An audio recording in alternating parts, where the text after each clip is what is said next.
judging by the background, you might have guessed that I'm not going to be making a typical video right now. In fact, it's going to be much more interesting than that. So I've requested the attendance of a real connoisseur of wine, certified sommelier, and we're going to have a little chat about wine, and hopefully some interesting vocabulary will come up in the process. So thank you for agreeing to do this. You're welcome. Well, let's begin. So first initial question, I don't know much about the culture of wine in Russia, but why did you become sort of a sommelier, and what was the reason? The thing is, when I was learning in high school, I was learning about tourism, about social cultures of other countries, and then I was looking for work, for a new job. I just walked in a beautiful store filled with wine. It was a bit dark and very cozy. It was unfamiliar for me at the time, and I was like, wow. I asked a few questions and jokingly just asked, are you looking for someone to work here? And they told me, yeah, that will be great. So continuing working there, I realized that this is the stuff I wanted to work the whole life, because it's not only wine, it's the history of other countries, that's the tourist attractions, that's why Yeah, I see. So about the history of wine and sort of different parts of the world, do you have any particular favorite regions or favorite grape varieties? You see, the best thing in tasting wine, that some people just find something for them and taste it and try to realize the world of wine through that wine. But for me, as a sommelier, I always trying to find something new.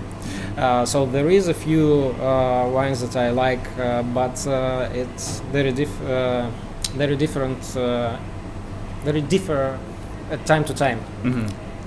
I see. So it depends what? Depends on my mood, on the company, it depends on the weather and parts of the day, because sometimes you just want to have in your glass light, fruity white wine, and sometimes you need to have in your glass something strong that has tannins that will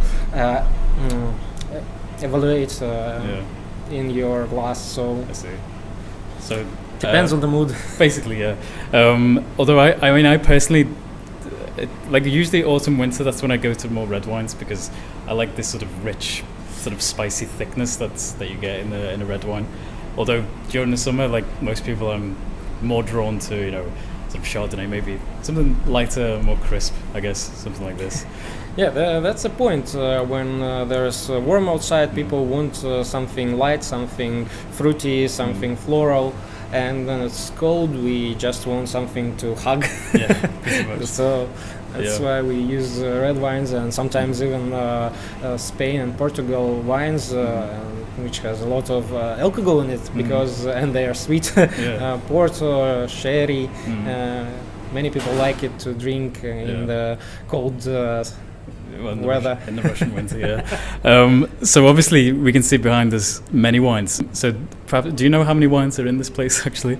Because if I was to guess, I don't know, 100 at least. More well, about 800, I guess, something like that. We sell every day, so it's cheap, it's very fruity, it's simple, and we also have wines that are hard to understand. You have to be more intelligent in wine to understand it, and sometimes people buy expensive bottle of wine and they think, well, it doesn't change from the one I used to buy, for example, for 3 or 4 euros.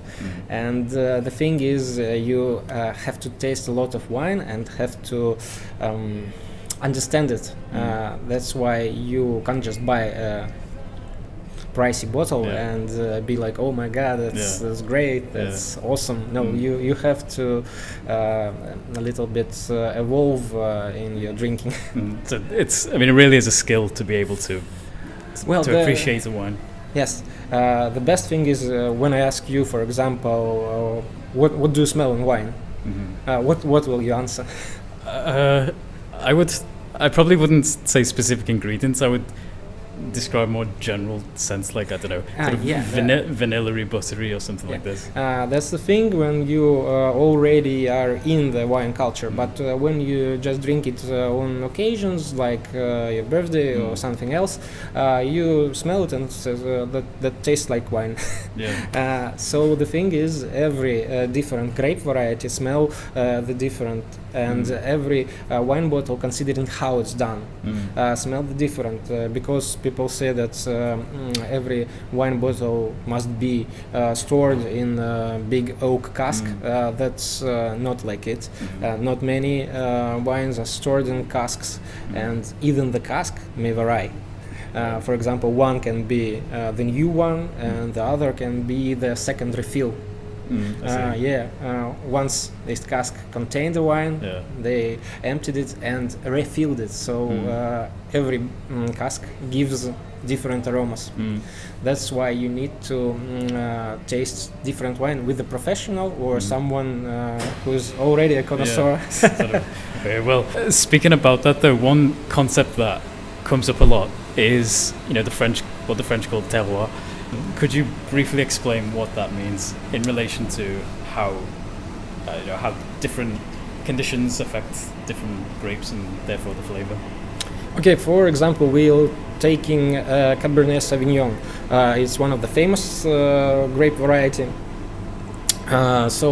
When it's young, when it's made from the young vine, from the bushes that are not aged for like 10 years, it will be very fruity. It will have a lot of blueberry. It will have a lot of leaves aroma of the leaves it will be very rich in color. So when we store it in the, for example, oak. The oak, if it's American oak, it will be more, like you said, vanilla, and have a lot of banana in the nose.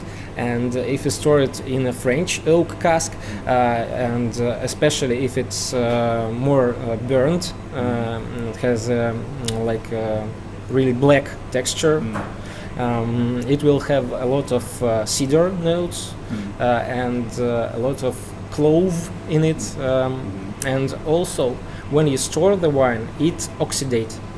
So the oxygen is a natural foe to the wine. And that's why we need to drink our wine in special time order. So when it oxidates, the aroma evolves, and we have more jammy nose. So all the berries which we had in Cabernet Sauvignon, for example, not only blackberry, but it's also strawberries. They will be in time like a jam of strawberry, and we will have a tobacco leaf in it. That's how it evolves. And of course, the thing is that young wines, they don't have a lot of tannins, but they have a good acidity. And in time, if we store it in the oak, we gain a lot of tannins, which makes our mouth more full-bodied. We taste it like a full-bodied wine. And do tannins give that dry feeling? Yeah, that gives a dry feeling. How can we explain it? So if you make a tea and make it really hard, you can feel the tannins. And that's the reason why a lot of wine in the barrels have these tannins. They gain it from the wood, but in time, tannins becoming more softer. They also we also can name it like velvety. I see. It's not biting our tongue, but it's filling all the mouth, like coating the mouth, sort of luxuriousness. What is the difference between New World wine and Old World wine in a simple sort of Okay, Old World, that's the countries on the European continent, so it's all the Europe and Russia. And the New World wines, it's a wine that are made outside the Europe, so it's South and North America, it's Australia, New Zealand, it's South Africa, all the worlds where the wine came with another people. Traveled there. I see. Like the Napa Valley or something in California. Yeah. Napa Valley. Yeah. It would be. It's always been one of those sort of dreams of mine to like just go on a road trip through all the different valleys and sort of get drunk sort of every day. Of course, talking about wine in any language is really difficult, especially in English, because like these terms of velvety, buttery oak barrels or tannins and so on, it's difficult to understand. So the fact that you understand those so well is sort of quite an achievement. But how did you sort of improve your own English in general and on specific topics like this? Okay, the thing is, you should use international websites to understand wine. And of course, when we learned, in our store in Vinoteka Solovyova, we learned for the London school. It's called WSAT, Wine and Spirit Educational Trust, and they have the course level 3, which is studied in English. You can't study it in Russian, so it's studied in English or in other European languages. That's one thing to learn new words about wine. And of course, the thing is that many words came from the French. So when you are on tastings with winemakers, they sometimes use the words that are internationally known among any sommelier, because they are French words that everyone uses. For example, terroir and commonly known words. Yeah. You have a glass here, so maybe you could briefly explain some of the absolute basics that any wine person should know in order to just not pontificate or to overcomplicate this experience, but just to enjoy a wine properly. Yeah, considering new words, when I didn't know wine culture, this was just a glass, but now it has its leg, its rim, its bowl, and its stem. So when you're at tasting, you should hold your glass by the leg or by the stem. So you just put it on your fingers and hold it with the other fingers. Why we use it like this? First of all, we don't want to warm our wine. When we hold it like this, we warm it.